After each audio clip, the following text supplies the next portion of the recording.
नमस्कार, जय हिंद दोस्तों। इस क्लास में हम लोग मैथ सीरीज के परसेंटेज चैप्टर में पार्ट नंबर 3 करने वाले हैं। इससे पहले हम 2 पार्ट अपलोड कर चुके हैं। अगर आप नहीं देखे होंगे तो नीचे डिस्क्रिप्शन बॉक्स में लिंक दिया रहेगा, आप डायरेक्ट जाकर चेकआउट कर सकते हैं। पिछले 2 पार्ट में हम लोगों ने क्या क्या सीखा है, परसेंटेज को फ्रैक्शन में कैसे तोड़ते हैं, यानी प्रतिशत को भिन्न में कैसे तोड़ते हैं, उसके बारे में जाना था। जस्ट उल्टा यानी फ्रैक्शन को यानी भिन्न को प्रतिशत में कैसे बदलते हैं उसके बारे में सीखा था। जो पार्ट 2 था उसमें हम क्या सीखे थे, सक्सेसिव फार्मूला लगाना सीखे थे कि जो आपका क्रमिक सूत्र है कैसे यूज करते हैं, परसेंटेज में कैसे यूज करते हैं, कंपाउंड इंटरेस्ट में कैसे यूज करते हैं, यानी चक्रवृद्धि ब्याज में कैसे यूज करते हैं, डिस्काउंट जो बट्टा वाला क्वेश्चन होता है उसमें कैसे यूज करते हैं। ठीक है, ये सेकेंड पार्ट हम लोग पढ़ चुके हैं। आज हम लोग पार्ट नंबर 3 में है। ठीक है, चलिए डायरेक्ट हम क्वेश्चन से स्टार्ट करते हैं। आज का पहला क्वेश्चन आप लोगों के लिए ये रहा। एक विद्यार्थी ने किसी संख्या को 5/3 से गुना करने के स्थान में इसे 3/5 से गुना कर दिया, तो इसका परिवर्तन प्रतिशत में क्या होगा। एक विद्यार्थी ने क्या किया, 5/3 से गुना करने के स्थान पे 3/5 से गुना कर दिया, तो इसका पूछ रहा है कि इसका परिवर्तन प्रतिशत में क्या होगा। 5/3 के स्थान पे 3/5 से गुना कर दिया, तो पहले हमको एक संख्या बनाना पड़ेगा। अगर हम यहाँ पे आसानी से संख्या एक बना लेंगे ना, तो दोनों का कंपेयर कर लेंगे और कौन सा बड़ा है कौन सा छोटा है उसका डिफरेंस पता कर लेंगे, तो हम आसानी से प्रतिशत बता सकते हैं। तो पहले हमको एक संख्या बनाना पड़ेगा। हम क्या करते हैं, ये 5 को इधर मल्टीप्लाई कर देते हैं, 3 को इधर मल्टीप्लाई कर देते हैं। तो 5 से 5 मल्टीप्लाई करेंगे तो क्या हो जाएगा, 25 हो जाएगा। 3 को 3 से मल्टीप्लाई करेंगे तो 9 हो जाएगा। यानी संख्या आपका 25 और 9 मिल चुका है। दोनों में डिफरेंस क्या है, दोनों में डिफरेंस 16 का है। अगर आपसे हम पूछे कि इसका प्रतिशत परिवर्तन क्या है, 16 है। कहाँ से, 25 से 9 हुआ है, यानी 16/25 हो जाएगा गुने 100। 100 इसलिए करते हैं ताकि प्रतिशत में मिल जाए। ठीक है, काट दीजिए। 25 से 100 4 बार में कट जाएगा, 16 गुना 4 64% इसका सही आंसर होगा। ऑप्शन नंबर डी इसका सही होगा। चीज़ों को सिंपल रहने दीजिए, ज़्यादा कॉम्प्लिकेट करने का ज़रूरत नहीं है।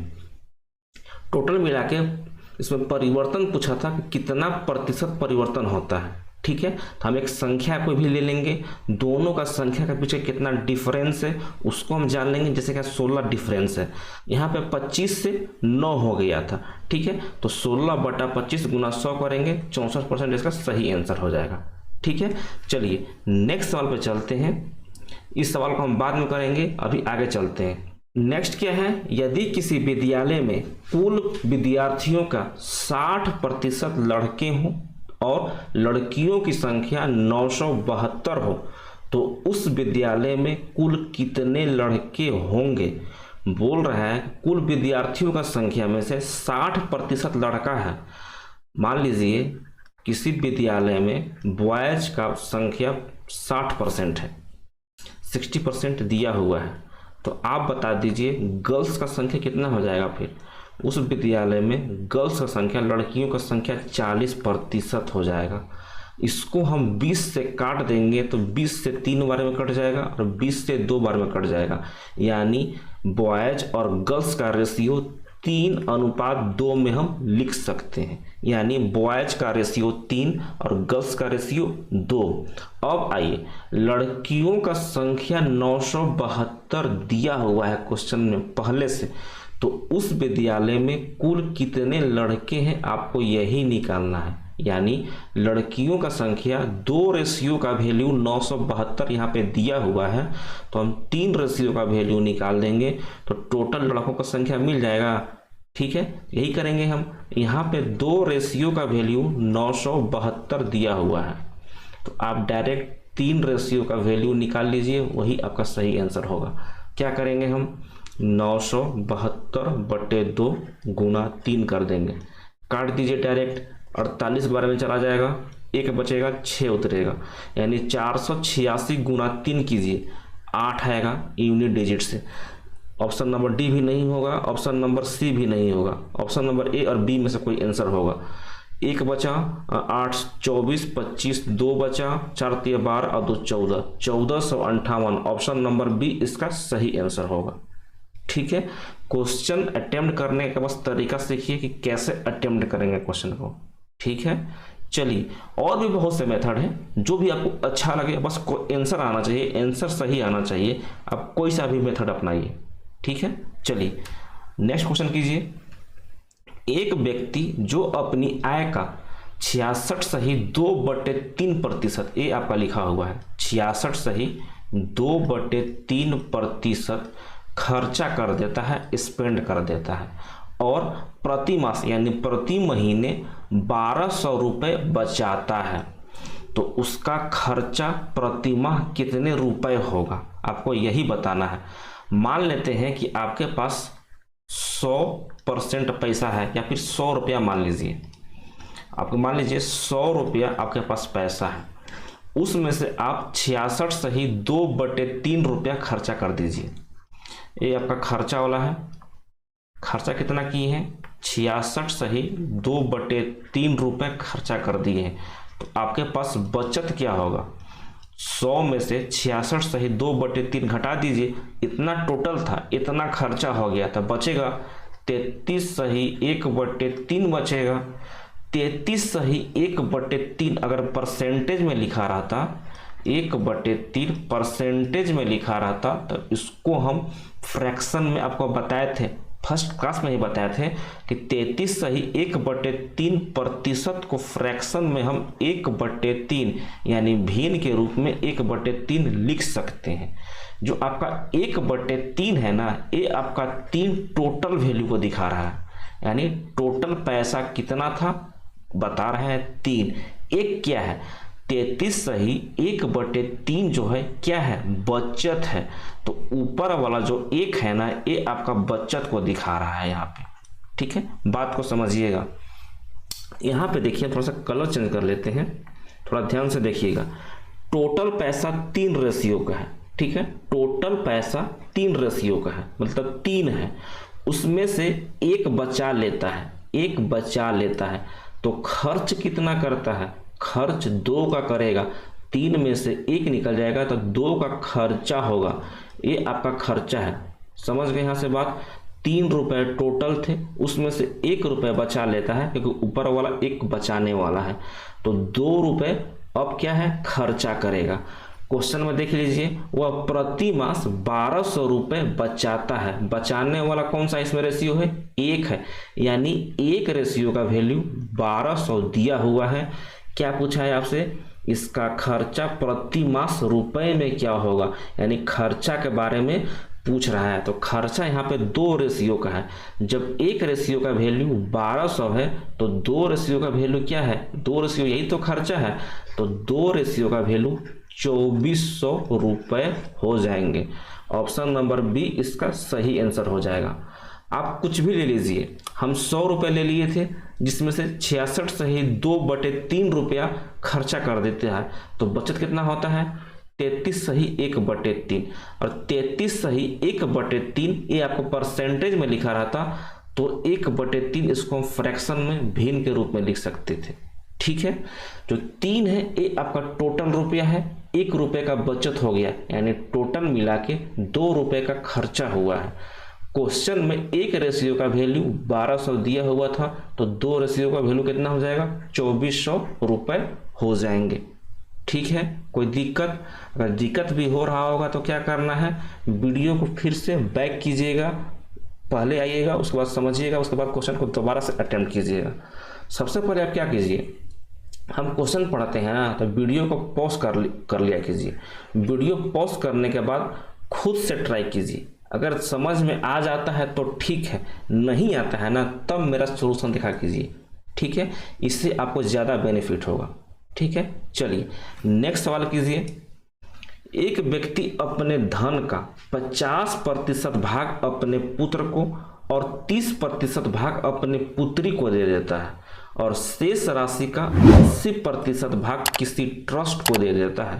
ठीक है, अब यदि उस व्यक्ति के पास 16,000 रुपये बचे हों तो उसके पास प्रारंभ में कितने धनराशि थे। यहाँ पे बोल रहा है कि किसी व्यक्ति के पास कुछ रुपए थे, 50% भाग पुत्र को दे देता है, 30% भाग पुत्री को दे देता है, और जो बचा हुआ भाग है उसका 80% भाग किसी ट्रस्ट को दे देता है, और जो पैसा बचा हुआ है कितना है, 16,000 है। तो आरंभ में स्टार्टिंग में उसके पास कितने पैसे थे। हम मान लेते हैं उस व्यक्ति के पास 100 रुपये थे, ठीक है। क्या किया, उसमें से 50% यानी 50 रुपये अपने पुत्र अपने बेटा को दे देता है। 30% यानी 100 का 30% 30 रुपये किसको दे देता है, अपने बेटी को दे देता है, पुत्री को दे देता है। 50 और 30 80 रुपये हो चुके हैं। अब कितना पैसा इसके पास बचे, उस व्यक्ति के पास टोटल मिला के अब 20 रुपये बचे हुए हैं। अब इस 20 रुपये में से बोल रहा है शेष राशि का, यानी 20 रुपये का 80% भाग, तो 20 रुपये का 80% कितना हो जाएगा, 20 रुपये का 80% 16 रुपये हो जाएगा। बोल रहा है शेष राशि का 80% भाग किसी ट्रस्ट को दे देता है, यानी 20 रुपये में 16 रुपये किसी ट्रस्ट को दे देता है। तो अब कितना बचा, 20 में से 16 निकलेगा तो टोटल 4 रुपये अब बचेंगे उसके पास। बोल रहा है कि अब यदि उस व्यक्ति के पास 16,000 रुपये बचे हों, यानी जो 4 रेशियो है 4 रुपये है ना, इसी का वैल्यू यहाँ पे 16,000 रुपये दिया हुआ है। तो प्रारंभ में कितने धनराशि थे, प्रारंभ में उसके पास 100 थे, यहाँ पे 4 रुपये का वैल्यू कितना है, 16,000 है, तो 1 रुपये का वैल्यू कितना आ जाएगा, 4,000 आ जाएगा। तो आपके पास 100 रुपये का वैल्यू क्या हो जाएगा, 100 रुपये का वैल्यू 4 लाख रुपए हो जाएगा। 4 पे 5 0, ऑप्शन नंबर डी इसका सही आंसर हो जाएगा। 40,000 नहीं, 4 लाख रुपए हो जाएगा। ठीक है, समझ में आ गए। ठीक है, चलिए आगे क्वेश्चन देखिए।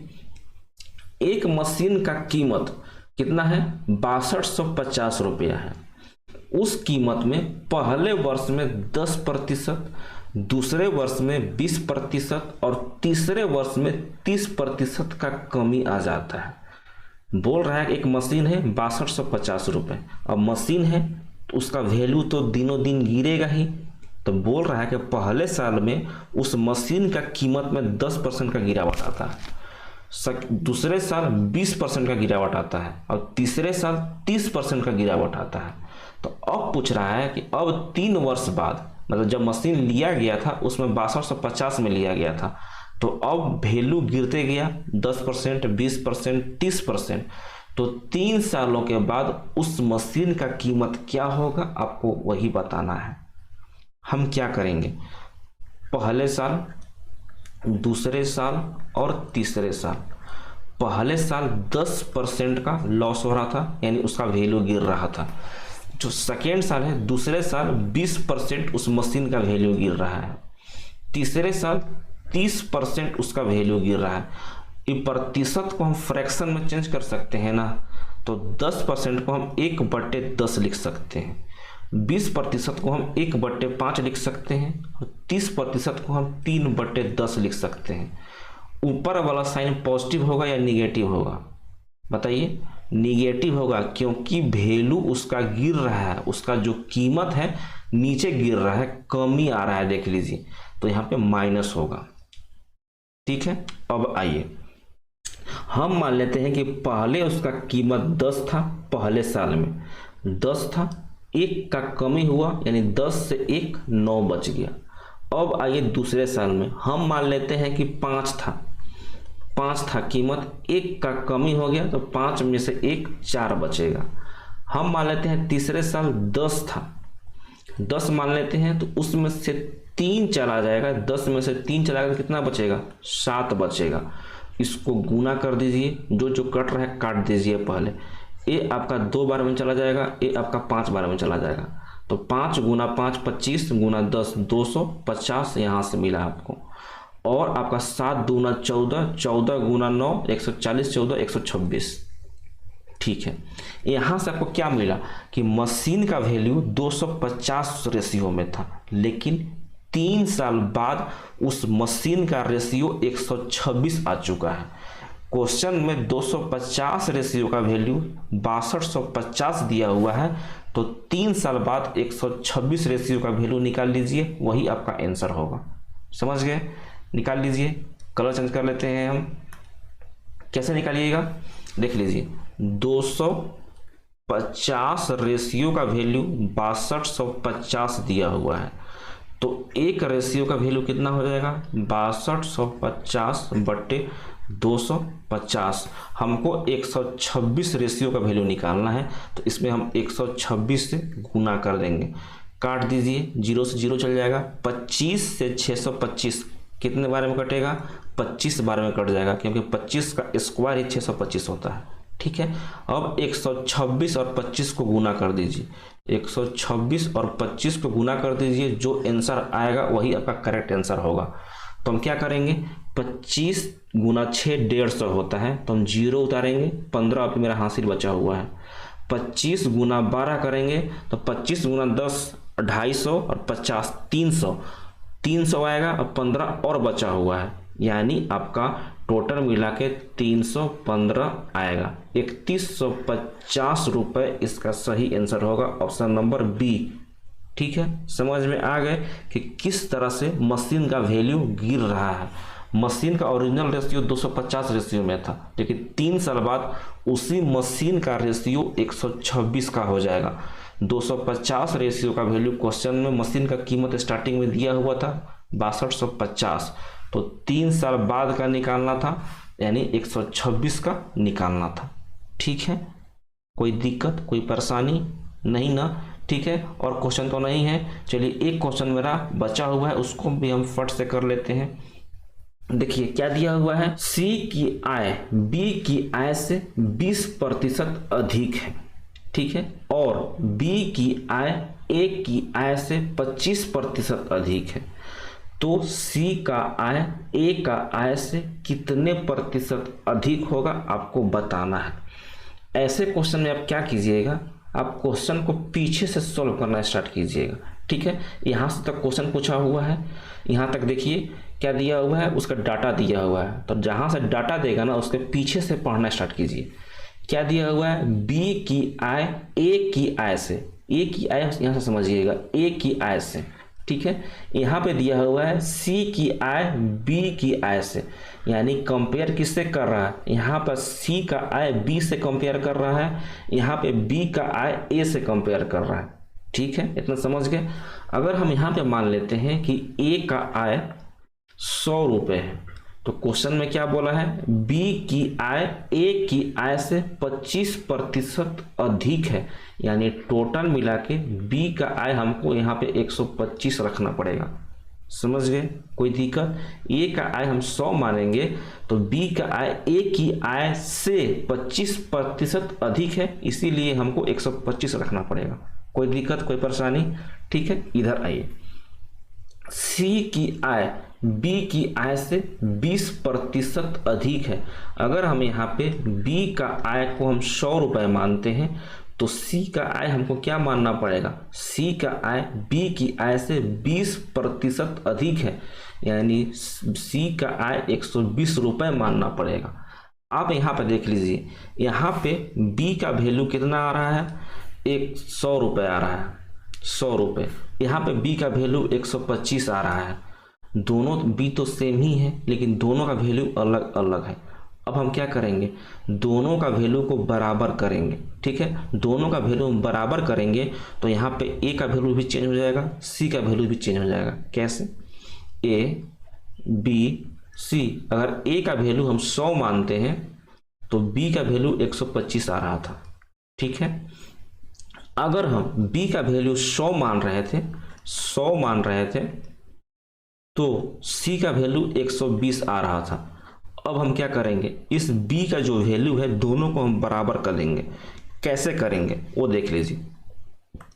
अगर हम इसमें 125 में हम क्या मल्टीप्लाई करें और 100 में क्या ऐसा मल्टीप्लाई कर दे कि दोनों वैल्यू बराबर हो जाए, तो 125 को हम 4 से गुना कर देंगे तो कितना आ जाएगा, 500 आ जाएगा। और 100 को हम 5 से गुना कर देंगे तो ये भी आपका 500 हो गया। दोनों वैल्यू 500 500 आ गया ना।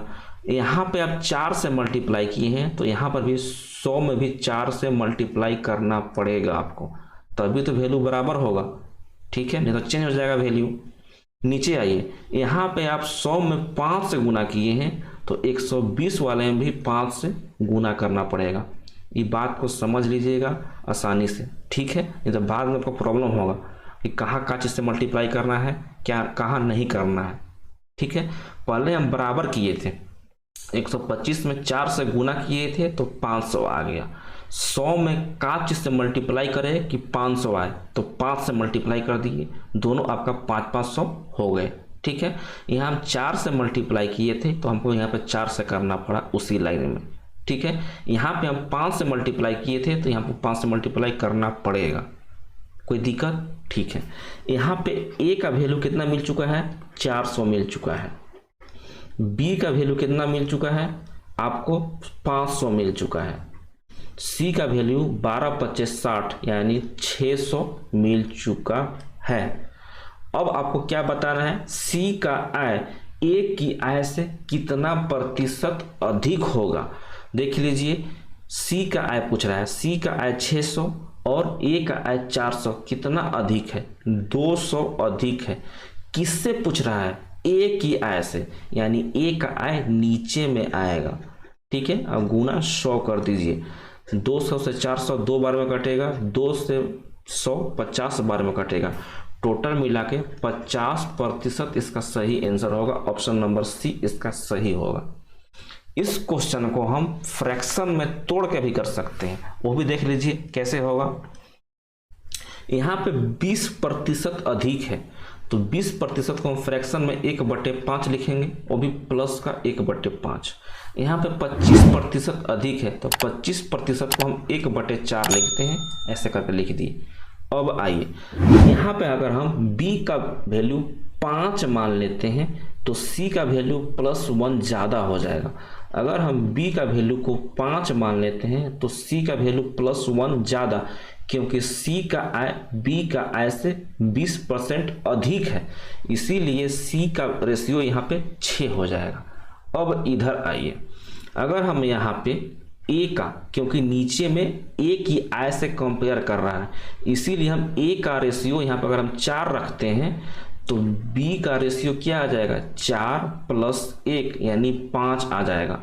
अब दोनों में देखिए, यहाँ पर भी b 5 आ रहा है, यहाँ पर भी b 5 आ रहा है। अब हमको बराबर करने का ज़रूरत है क्या, नहीं ज़रूरत है ना।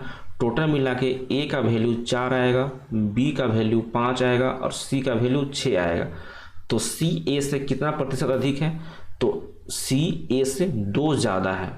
किससे ज़्यादा है, a से ज़्यादा है। 2/4 गुना 100, ये आपका 2 बार में कटेगा, 2 से 100 50 बार में कट जाएगा, यानी 50% इसका फिर से सही आंसर हुआ। Option number C. कोई भी मेथड अपनाइए, आपका आंसर सही आना चाहिए बस। ठीक है, चलिए आज के लिए हम यहीं तक रखते हैं। अगर आपको समझ में आया होगा तो वीडियो को लाइक कर दीजिएगा। फर्स्ट टाइम चैनल पर आए होंगे तो चैनल को सब्सक्राइब भी कर दीजिएगा। ठीक है, चलिए मिलते हैं नेक्स्ट क्लास में, तब तक के लिए अपना ध्यान रखिए। जय हिंद, जय भारत।